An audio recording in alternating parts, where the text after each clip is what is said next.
Quand on a envie d'apprendre, mais que les façons d'apprendre qu'on, entre guillemets, nous oblige à faire ne me convenaient pas du tout. Écrire 5 fois pour apprendre un mot ne marchait pas chez moi.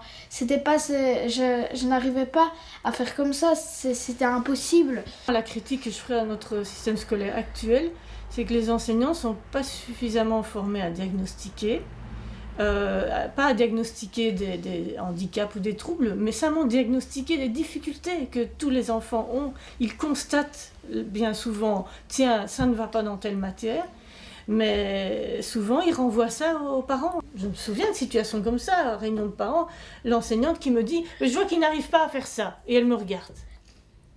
Et je comprends qu'elle renvoie ça vers moi, l'air de dire « il va falloir l'entraîner à la maison ».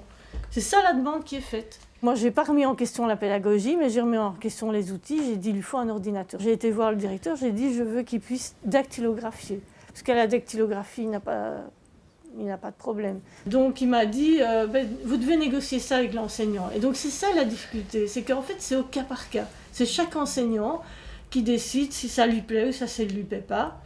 Et encore, en primaire, on n'a qu'un seul enseignant de référence.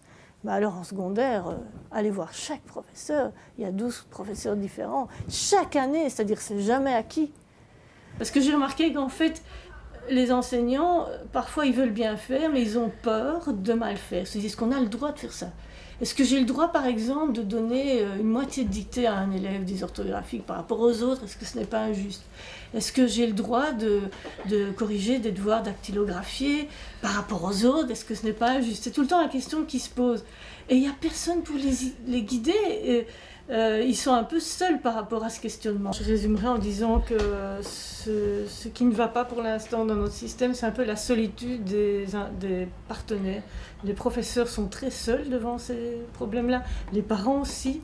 Il manque de liens. Je pense qu'il faudrait vraiment, dans chaque école, et le PMS pourrait jouer ce lien, mais il n'est pas assez formé non plus, mais vraiment quelqu'un qui, à la fois, soutienne les enseignants dans leur démarche d'aménagement et soutienne les parents. Ce serait vraiment la solution idéale, vraiment. Ouais.